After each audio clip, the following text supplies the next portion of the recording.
Boa noite! Hoje nós damos início a mais uma série de mensagens, uma série que eu confesso, não gostaria que tivesse esse nome, na pandemia. Por quê? Porque eu preferia que fosse algo do tipo pós-pandemia ou a pandemia terminou, e agora? A verdade é que ainda nos encontramos na pandemia e ainda precisamos lidar com situações que não esperávamos quando planejamos o ano de 2020. Eu duvidaria se você me dissesse que quando fez algumas resoluções para esse ano, você já contava com um vírus de contágio fácil e que mataria centenas de milhares de pessoas no mundo todo.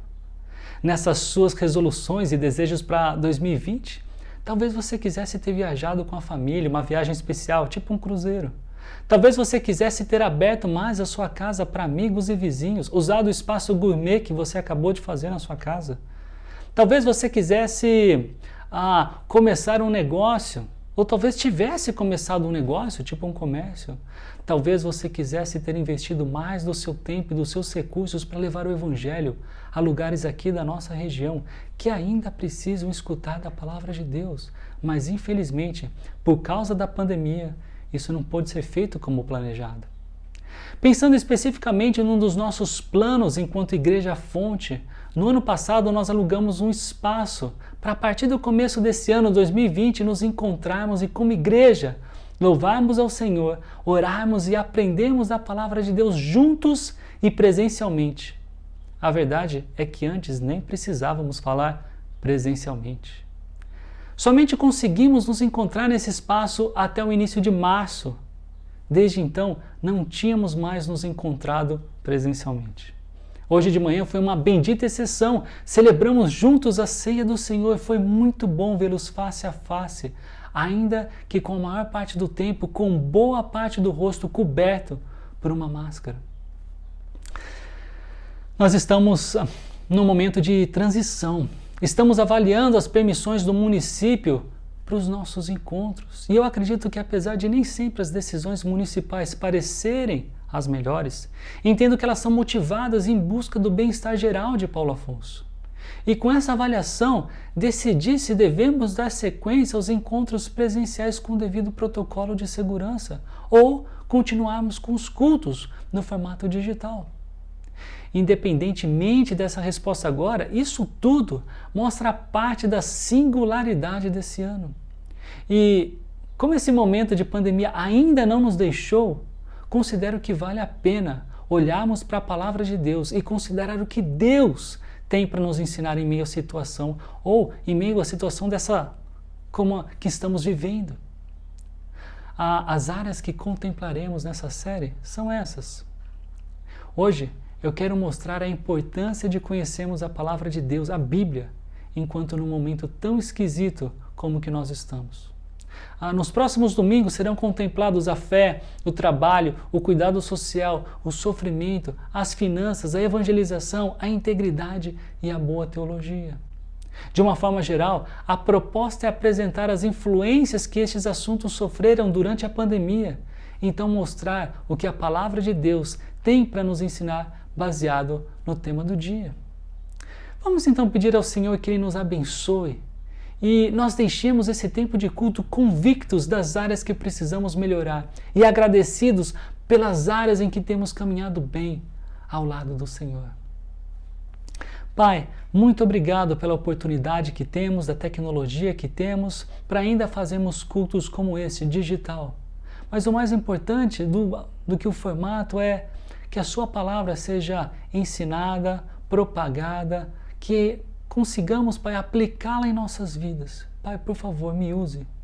Me use para mostrar, Pai, e a começar pela minha própria vida, como podemos fazer um ano de 2020, um ano de pandemia, algo importante, algo valioso, algo significativo, não somente para nós mesmos, mas para aqueles que estão ao nosso redor, a ponto de perceberem que existe algo diferente. E quando nós, perguntados sobre a razão pela qual nós vivemos como vivemos, saibamos responder segundo a Tua palavra.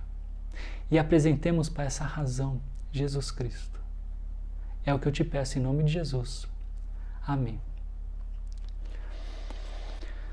Você já pensou em como o cristianismo se propagou tanto a ponto de em poucos séculos se tornar a força dominante no mundo ocidental?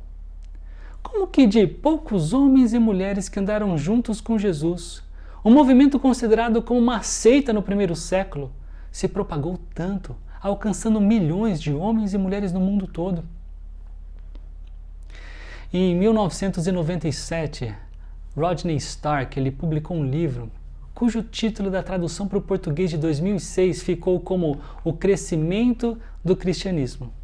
Na versão inglesa, o subtítulo é Como o movimento de Jesus, obscuro e marginal, se tornou a força religiosa dominante no mundo ocidental em poucos séculos. Nesse livro de 10 capítulos, o autor mostra que algumas epidemias influenciaram no significativo crescimento do cristianismo. O quarto capítulo ele se chama Epidemias, Redes de Contato e Conversões. E o autor começa escrevendo nesse capítulo sobre a epidemia, possivelmente de varíola, que atingiu o Império Romano no ano de 165, debaixo do governo de Marco Aurélio. E eu disse possivelmente varíola porque não se tem certeza de qual era a doença. O que se sabe é que, seja lá qual tenha sido a doença, naquela época ela foi letal. E estima-se que 1/4 ou até mesmo 1/3 de todas as pessoas do Império morreram. Até mesmo Marco Aurélio no ano de 180. E para piorar a situação do Império, uma nova epidemia atingiu a população em 251. Dessa vez, acreditam ter sido sarampo. E ela atingiu tanto as zonas rurais quanto as urbanas do Império. Então, nesse capítulo, Rodney Stark ele comenta como 4 epidemias contribuíram para o crescimento do cristianismo. Obviamente que não foram essas 4 epidemias por si mesmas, mas como cristãos responderam a elas. Então, num primeiro momento, eu quero apresentar para vocês como esses cristãos responderam a essas 4 epidemias e em seguida mostrar qual a relação da atitude que eles tiveram e a Bíblia. Espero que isso nos inspire a perceber o profundo significado e importância da Bíblia em nossos dias de pandemia. A começar pela praga de Cipriano, que afligiu o Império Romano de 249 a 262. Não se sabe da origem dessa epidemia, mas especula-se que tenha sido na Etiópia. E esse nome, praga de Cipriano, tem esse nome por causa do bispo Cipriano de Cartago, que foi quem descreveu o problema no ano de 250.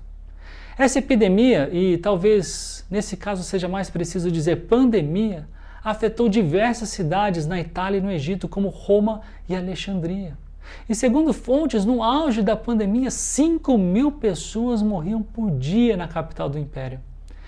Nessa última quinta-feira eu li um artigo no G1 que dizia no Brasil ter 698 mortes em média móvel por dia. Chegamos numa altura da pandemia que é difícil alguém não ter algum amigo ou parente que morreu por causa, ou praticamente que por causa, desse novo coronavírus. A praga de Cipriano matou Cláudio II, o imperador romano da época. Além da vida dele, muitas outras foram ceifadas, a ponto de ter havido escassez na mão de obra da agricultura.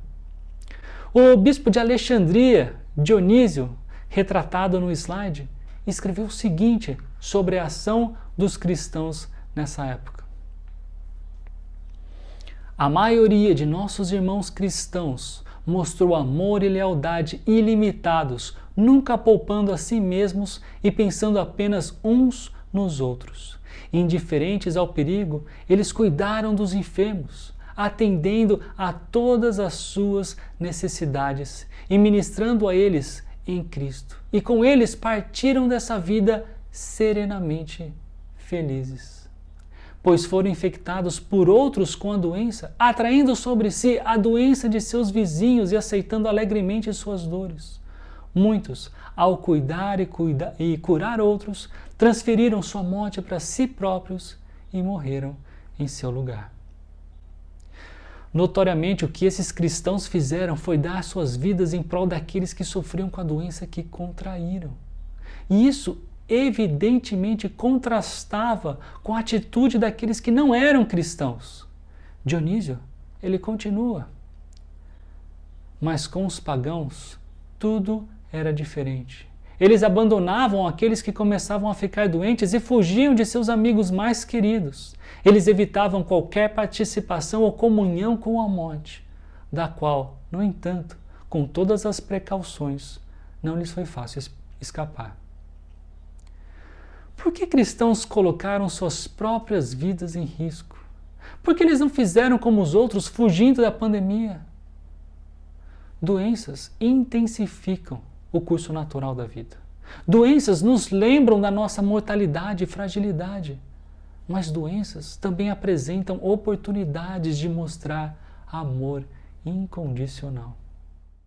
A igreja do terceiro século se dispôs a ter uma atitude que era diametralmente oposta à das pessoas que desconheciam o Evangelho, ganhando admiradores e também novos convertidos. Um tempo depois, algo semelhante aconteceu, ainda no Império Romano. A praga, agora, foi possivelmente sarampo. Apesar de ser outra doença, a taxa de mortalidade foi tão alta quanto da primeira praga, que levou o nome do bispo, que está retratado no nosso slide, Cipriano de Cartago.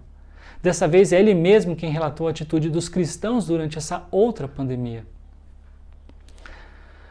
Quão adequado, quão necessário é que esta praga e pestilência, que parecem horríveis e mortais, busquem a justiça de cada um e examinem a mente da raça humana. Se os saudáveis cuidam dos enfermos, se os parentes zelosamente amam os parentes como deveriam, se os médicos não abandonam os aflitos. As pragas nos procuram. Elas descobrem em nós o caminho da carne, autopreservação, ou o caminho do espírito, sacrifício de entrega. A praga do terceiro século encontrou na igreja um povo cheio do espírito disposto a trilhar o caminho de seu mestre. Interessante que essa epidemia atingiu muito menos a população cristã.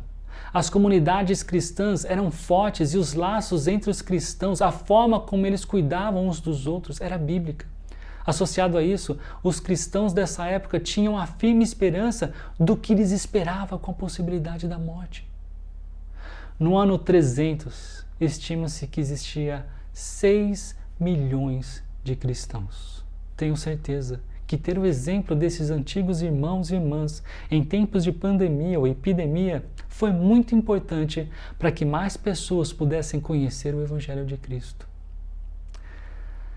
Até aqui, vimos o depoimento de 2 pais da igreja. Eles não foram os únicos dessa época a relatar algo assim, mas vamos agora dar um pulo no tempo e avançar.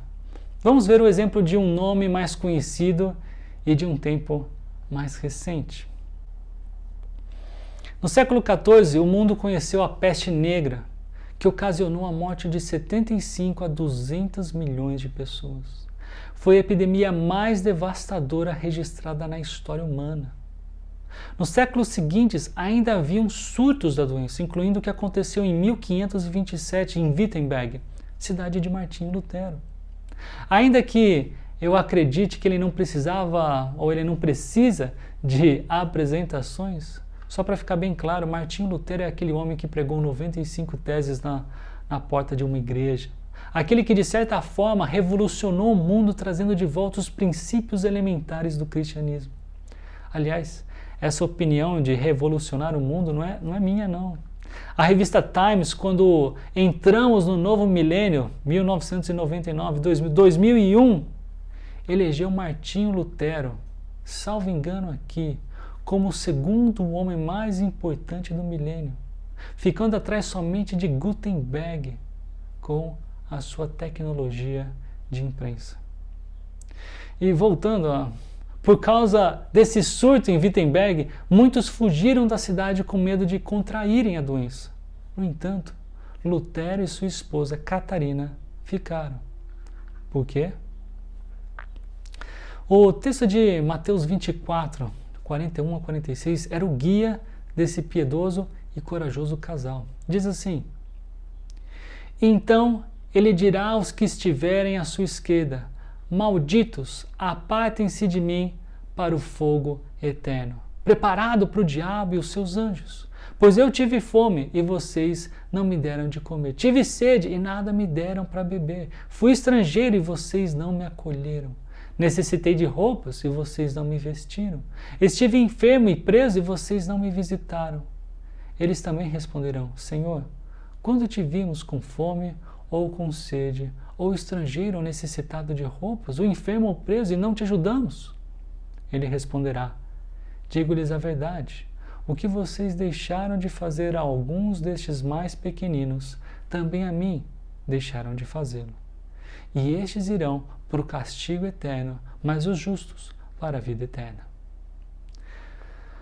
Lutero escreveu que, de acordo com essa passagem, estamos ligados uns aos outros de tal maneira que ninguém pode abandonar o outro em sua angústia, mas é obrigado a assisti-lo e ajudá-lo como ele próprio gostaria de ser ajudado. Lutero também escreveu sobre circunstâncias em que fugir era permitido. Mas se você conhece um pouco da fantástica história desse homem, sabe que também ele lutava contra a tentação da justiça própria. E até por isso escreveu para que os cristãos tomassem cuidado na hora de julgar os irmãos por terem diferentes decisões aqui. Mas sobre a decisão dele, Lutero escreveu: estamos aqui sozinhos com os diáconos, mas Cristo também está presente, para que não estejamos sós, e Ele triunfará em nós sobre aquela velha serpente, assassina e autora do pecado, mesmo que ela machuque o calcanhar de Cristo. Ore por nós e a Deus. Essa é a carta de 19 de agosto de 1527. Lutero sabia pelas Escrituras que Satanás é um assassino desde o princípio, e se epidemias trazem mortes, então Satanás também está por detrás delas. Mas ele também sabia que Jesus estava presente, proporcionando o cuidado que os doentes precisavam e a vitória que a igreja teria sobre Satanás. Lutero e Catarina sobreviveram à epidemia de Wittenberg em 1527 e deram exemplo da convicção que tinham com base na palavra, do porquê não fugir e ajudar os que precisavam. Agora, a epidemia que atingiu a cidade mais próspera do mundo em 1854, Londres, foi um surto de cólera. Não era a primeira vez que o planeta Terra sentiu os efeitos dessa doença. Pelos registros que temos, essa foi a terceira pandemia de cólera no planeta, mas a que mais matou pessoas no século XIX. Em Londres morreram mais de 10 mil pessoas. Foi essa pandemia que trouxe fama ao médico John Snow, considerado um dos pais da epidemiologia. Bem, para quem não conhece Charles Spurgeon, ele foi um pastor batista inglês e ele ainda é bastante citado nos dias de hoje, conhecido como o príncipe dos pregadores. Quando essa pandemia estourou, Spurgeon tinha 20 anos. Mas algum tempo depois, ao olhar para ela, ele disse: se há um momento em que a mente é sensível, é quando a morte está ao redor. Lembro-me quando vim a Londres pela primeira vez de como as pessoas ouviam o evangelho com ansiedade, pois a cólera estava se alastrando terrivelmente. Houve pouca zombaria, então. Ele conta uma história de quando visitou, nessa época, um homem que estava morrendo, mas que antes da condição em que se encontrava, havia rejeitado Spurgeon. Aquele homem, em sua vida, costumava zombar de mim. Em linguagem forte, ele sempre me chamou de hipócrita. No entanto, mal foi ele ter sido atingido pelos dardos da morte, buscou minha presença e conselho, sem dúvida sentindo em seu coração que eu era um servo de Deus, embora ele não se importasse em confessar isso com seus lábios. Isso me lembrou de quando Karen e eu fomos convidados por um amigo para sermos padrinhos de casamento dele. Ele foi alguém que sempre zombou da minha fé, mas num dos momentos mais importantes da vida dele, achou que era apropriada a minha presença e a presença da Karen. E para somar, no dia do casamento, ele me escolheu para ler um texto religioso, como se aquela função só fosse digna de alguém de fé. Spurgeon viu que a pandemia de seus dias era uma oportunidade para dar sequência na tarefa que todos nós cristãos temos em anunciar o Evangelho. Agora, por que esses cristãos agiram assim? Por que eles fizeram o que fizeram? Porque eles valorizavam a palavra de Deus e buscavam viver de acordo com as convicções que tinham de como deveriam viver de acordo com a Bíblia. De onde vocês acham que os cristãos do 3º século tiraram toda a coragem e esperança para ajudar pessoas doentes? De onde vocês acham que vinham os valores e as orientações sobre como cristãos deveriam viver em comunidade e cuidar uns dos outros? Vocês viram de onde Lutero e sua esposa Catarina tiraram a ideia de ficar em Wittenberg e ajudar os que precisavam? Como vocês acham que Spurgeon aprendeu a viver de uma tal forma que mesmo alguém adverso ao Evangelho era capaz de reconhecê-lo como alguém para quem pedir ajuda? A tese de Rodney Stark é que a forma como cristãos viveram e se apresentaram à sociedade em tempos de epidemia e pandemia influenciou significativamente para a propagação do cristianismo. Será que o ano de 2020 poderia ser inserido nessa tese? Será que 2020 também será um ano cuja influência cristã,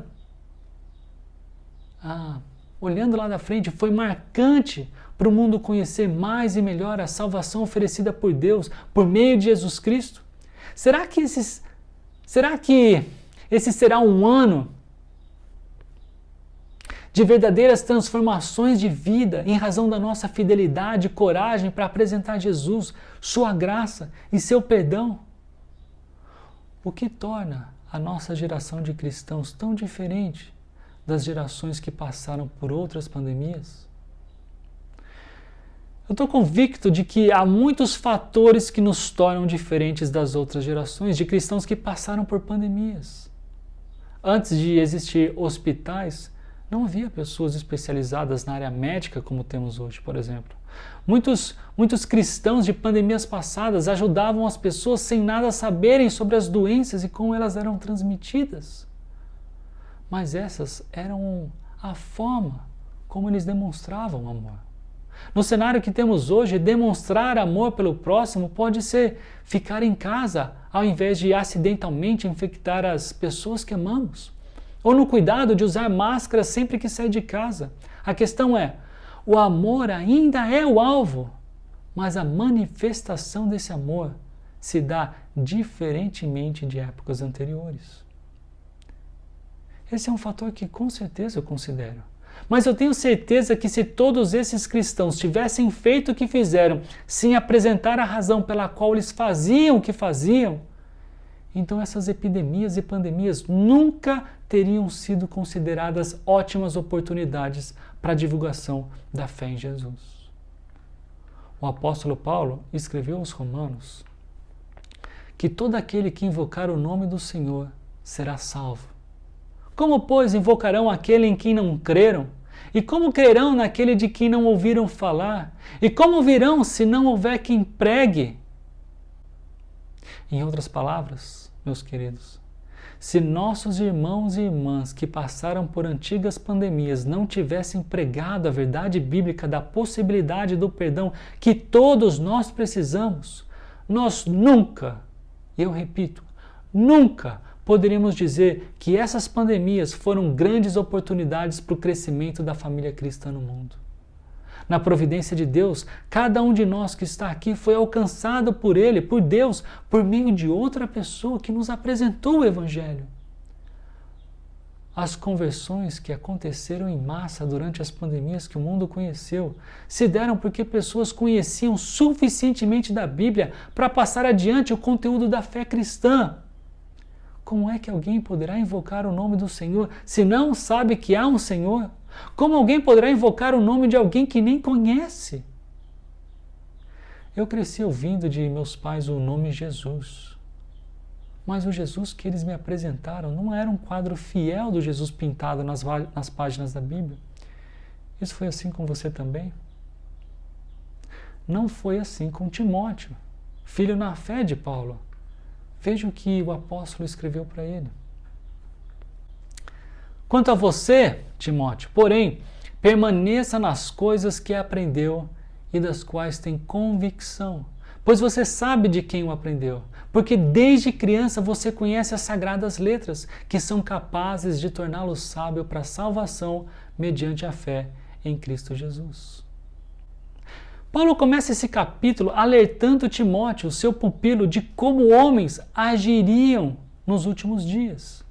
Timóteo deveria se afastar desse tipo de gente, levando em consideração o exemplo que ele tinha de Paulo. Ao invés de agir como essas pessoas que Paulo chama de perversos e impostores, Timóteo deveria agir de acordo com os princípios que aprendeu. Ele deveria permanecer firme nas convicções que tinha e que aprendeu com Paulo e com seus familiares. E por familiares aqui, saiba que no primeiro capítulo dessa carta, Paulo diz no versículo 5 que se recorda da fé não fingida de Timóteo, que também era notória em Lóide, avó de Timóteo, e também em Eunice, mãe de Timóteo. E existiam duas razões para ele permanecer firme com o que já sabia. Primeiro, por causa da credibilidade das pessoas de quem ele aprendeu. O apóstolo Paulo e, antes dele, sua mãe e sua avó. E segundo, porque ele conhecia as sagradas letras. Sagradas letras aqui é um sinônimo, uma expressão sinônima para a Bíblia, ainda que nesse caso a referência possivelmente seja somente o Antigo Testamento, porque o Novo ainda estava sendo escrito. Então, porque ele sabia de quem tinha aprendido e porque ele conhecia a Bíblia, Timóteo deveria permanecer firme com as convicções que ele tinha. Agora, para quê? Para que permanecer firme nas coisas que ele havia aprendido de sua mãe, de sua avó e também do apóstolo Paulo? Porque o conteúdo daquilo que ele aprendeu era capaz de torná-lo sábio para a salvação mediante a fé em Cristo. Novamente, porque o conteúdo da Bíblia deveria ser levado a sério por Timóteo. Porque esse conteúdo é o que Timóteo, eu e você precisamos depositar fé para recebermos gratuitamente, porque ninguém merece, a salvação contra a condenação dos nossos pecados. E essa fé tem um alvo específico e exclusivo: Jesus Cristo. Ele, sendo Deus, se fez homem e não pecou, foi morto por causa dos seus e dos meus pecados, ou seja, ele nos substituiu. Ao terceiro dia, ele ressuscitou, provando para o mundo as veracidades dos fatos, tanto daqueles que foram anunciados pelos antigos profetas, como dos próprios prometidos pelo Senhor Jesus. Deus se revelou à humanidade e decidiu usar um livro para que a humanidade toda pudesse melhor conhecê-lo, ou conhecê-lo.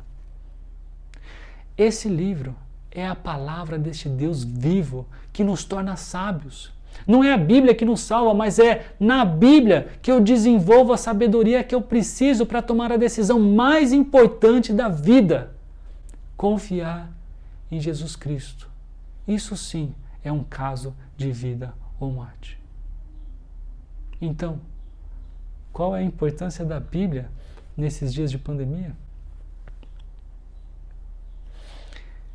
Eu acho interessante pensar que o mundo não sofre somente de uma pandemia viral. O mundo sofre de uma pandemia moral. Com certeza é ruim adoecer, ter a saúde abalada e, no caso da Covid-19, saber que há chance de falecer. Mas eu diria que ainda pior do que isso é a doença do pecado. Foi ela que colocou esse mundo em desordem, e por causa dela é que o mundo geme de dores, é por causa dela que divórcios acontecem, é por causa dela que nós decepcionamos as pessoas que nós mais amamos, é por causa dela que a nossa bússola não aponta perfeitamente para o norte. Cada um de nós peca, e o salário do pecado é a morte. Cientistas estão numa corrida por uma vacina que seja eficiente contra a Covid-19. Já estão testando a eficiência de algumas prontas. Quando a vacina estiver disponível, você vai tomá-la?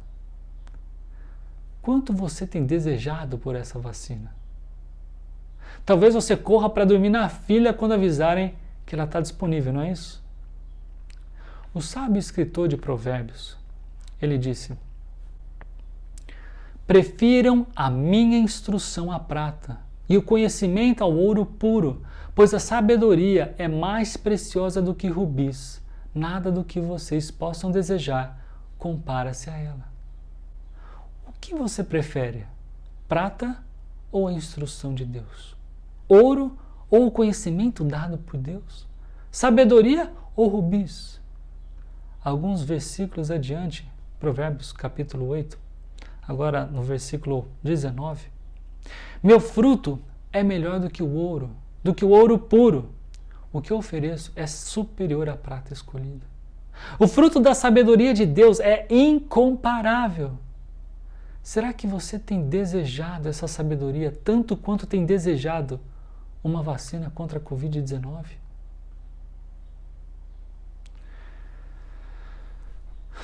Provérbios 2, de 1 a 6. Se procurar a sabedoria como se procura a prata e buscá-la como quem busca um tesouro escondido, eu estou um pouquinho mais para frente no slide, então você entenderá o que é temer ao Senhor e achará o conhecimento de Deus, pois o Senhor é quem dá sabedoria. De sua boca procedem o conhecimento e o discernimento. Qual é a importância da Bíblia em nossos dias de pandemia? Escute um breve testemunho de um dos nossos irmãos aqui da fonte. Ele vai dizer como chegou a Cristo e como tem sido o seu ano de 2020, como resultado de estar sendo exposto à palavra de Deus. Veja só. Olá, meu nome é Fagner e eu gostaria de deixar para vocês aqui hoje uma pequena mensagem sobre um pouco do que eu tenho vivido nos últimos anos. Olha só. Em meados de 2018, eu participei de um torneio de basquete onde eu conheci o trabalho da Igreja Fonte, né? Conheci através de um torneio que, na minha visão, no início era para que a gente pudesse jogar, se divertir, só que ele tinha um intuito maior do que isso. Claro, também de se divertir, né? De estar em comunhão com a comunidade do basquete, mas tinha um intuito, um objetivo muito maior ali, que era alcançar pessoas, né, por meio do trabalho da igreja. E eu agradeço a Deus por essa oportunidade, por ter vivido ali aquele momento onde eu pude me divertir sim, e eu pude ter uma nova perspectiva para a vida, né? Eu pude naquele dia escutar sobre Deus, sobre Jesus, sobre Cristo, de uma outra forma. E isso me despertou curiosidade, vontade de aprender. E a partir daquele dia eu passei a frequentar os encontros aos domingos, né? Que naquela altura aconteciam no Hotel Belvedere. E foi lá onde eu me aproximei e fui descobrindo, criando um relacionamento com a igreja, né? E o processo ocorreu de forma natural. Conforme o tempo foi passando, eu fui gostando cada vez mais e comecei a fazer parte de grupos de estudos semanais, né, nas coinonias. E a minha vida foi mudando completamente. Eu comecei a ter uma outra visão sobre as coisas que aconteciam, e então os impactos foram se tornando diferentes, né? Eu comecei a compreender de fato até onde eu deveria pensar sobre as coisas, que nível de preocupação eu poderia dar a elas. Por quê? Porque a partir desse momento eu pude perceber que tem algo muito maior cuidando da gente. Um alguém muito maior cuidando da gente. E esse alguém é Cristo. Então, isso é muito importante ser dito hoje, porque estamos atravessando um dos anos mais difíceis para a humanidade, com números de mortes altíssimos por conta de uma doença. Uma doença séria, que exige cuidados, respeito, né? Mas que ela também não exige pavor, né? Porque não é isso que Deus quer da gente nessas situações. E eu queria aproveitar a questão dessa situação para falar um pouco para vocês de como o fato de fazer parte da igreja, de estar aprendendo de Cristo, né, sobre Cristo, da forma com que eu venho aprendendo, mudou a minha forma de passar por esse momento. Eu acredito que eu tenho passado por esse momento de uma forma muito tranquila e com clareza de saber que eu tenho um Deus, eu tenho um Cristo ali cuidando de mim. E, de fato, toda essa situação está sob o controle dele. Nada foge do controle dele. Então, isso me dá muita paz. Obviamente, eu tomo todos os cuidados possíveis, né, para proteger a minha família, aqueles que eu amo e que eu possa estar perto de alguma forma. Mas a Igreja Batista Fonte tem sido muito importante nesse sentido, porque, além de ter me preparado antes disso acontecer para entender, né, onde eu devo lançar as minhas ansiedades, as minhas preocupações, né, e também saber como lidar com essa situação nesse momento, a questão de saber que eu posso contar com Cristo, que eu posso orar e que eu posso buscar forças nele, né. 2020 tem sido um dos melhores anos da minha vida em decorrência de algumas mudanças que aconteceram, né. 2020 foi o ano que eu me casei, que a gente conquistou, eu e minha esposa Daiane, a gente conquistou o nosso lar. E esse lar que serve hoje como endereço, né, como abrigo para mais uma nova koinonia, né. Então, poder falar hoje de Cristo aqui na minha casa para os meus amigos, no momento hoje de pandemia, né, à distância, né, por meio dos aplicativos que nos ajudam, é algo muito reconfortante. Porque eu posso hoje, talvez, representar ou ajudar para esses meus amigos, para essas pessoas que vivem comigo, o que aquele encontro lá do grupo do Streetball Legends, né, do basquete Streetball Legends, representou naquele momento, que foi um lugar onde eu pude, de fato, começar a estudar e caminhar e evoluir e crescer na caminhada com Cristo. Por isso que eu estou vestindo essa camisa hoje, que foi a do primeiro torneio, que foi quando eu comecei a fazer parte da igreja. E esse aqui do segundo ano, que quando eu participei não só como atleta, mas também ajudando ao evento a acontecer, dando suporte. Gente, isso era um pouco do recado que eu queria deixar para vocês hoje. Perdão se eu me estendi demais, tá? Deixa a todos um forte abraço e que todos estejam bem. Amém. Fagner, não precisa se desculpar, irmão. Obrigado por nos ajudar a entender como alguém pode chamar 2020 de um dos melhores anos de sua vida. Somente quem tem aprendido da palavra de Deus pode perceber que aquilo que Deus tem dado serve de recurso para anunciar mais e melhor o reino do qual pertencemos e o nome do nosso Rei, Jesus. Se vocês têm acompanhado os cultos aqui da Fonte, tem visto que Fagner não é o único a olhar para 2020 e comentar das bênçãos que Deus tem dado, de como esse ano tem sido, apesar da pandemia, um ano de crescimento. Como seria este ano para cada um de nós sem as orientações bíblicas?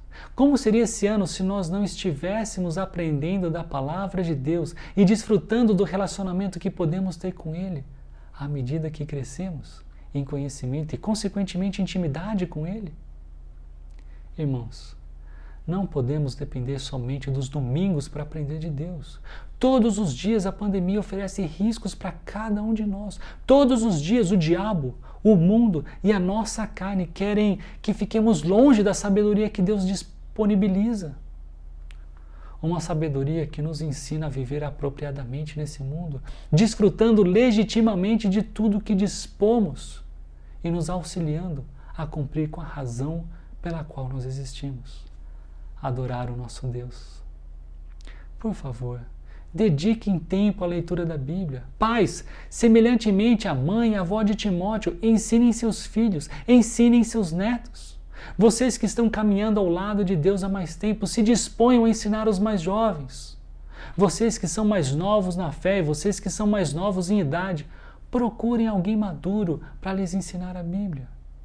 Entendam, sem o estudo diligente da Bíblia, nós vamos sofrer mais do que precisamos enquanto estivermos debaixo dessa pandemia.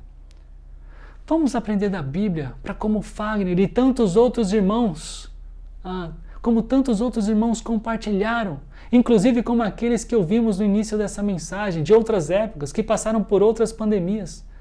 nós percebamos que 2020 é uma excelente oportunidade para viver e anunciar as verdades que são capazes de nos tornar sábios para a salvação mediante a fé em Cristo Jesus. Oremos. Senhor, ainda estamos numa pandemia. Ainda estamos num momento da história deste mundo, debaixo de um vírus que já ceifou várias vidas e ainda, Pai, nos aflige. Por isso eu peço ao Senhor que nos dê sabedoria.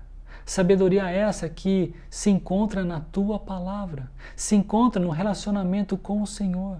E por isso eu te peço, nos ajude a administrarmos melhor o nosso tempo. Nos ajude a desejar a Tua Palavra como quem busca um tesouro, mais do que ouro, mais do que prata. Senhor, que a nossa compreensão, que as nossas lentes de como enxergamos este mundo possa vir através da compreensão correta da Tua Palavra. Pai, nos ajude porque queremos fazer a Tua vontade. E eu sei que fazendo a Tua vontade, viveremos e sentiremos, usufruiremos, Pai, da alegria que o Senhor concede. Ainda que, com certeza, passaremos por dificuldades, mas veremos essas dificuldades com novos olhos, com essa nova lente.